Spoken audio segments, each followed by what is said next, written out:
jambo ambalo liko mbele yetu, nalo si jingine bali ni jambo la ibada ya hija, na kama ilivyokuwa maarufu kwa ndani ya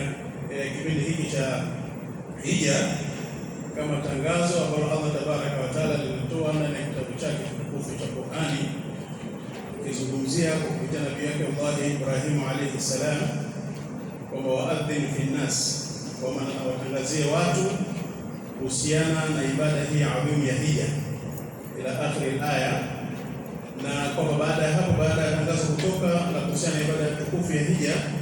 ikawa watu wanalazimika kutoka katika kila maeneo mbalimbali ya ulimwengu, katika maeneo ya mbali na maeneo ya karibu, kwa ajili ya kuja kushiriki ibada tukufu ya hija. Na kama Sheikh alivyozungumza kuhusiana na hija,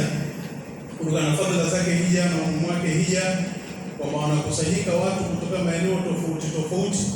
kwa ajili ya kuja kushiriki katika ibada hii tukufu. Na ibada hii tukufu ya hija inakuwa ni nguzo miongoni mwa nguzo 5 za dini hii ya Uislamu. Na Nabii Ibrahim, Allah Tabaraka wa Taala alileta hoja kwa Nabii Ibrahim alayhi salatu wasallam, alileta hoja kwa Allah Tabaraka wa Taala kwamba ni namna gani mtatangaza tangazo hili kuwatangazia watu kutokana na umuhimu wa ibada hii ya hija, au kutokana na faradhi ya ibada hii ya hija. Akaambia, kazi yako Ibrahim alayhi salam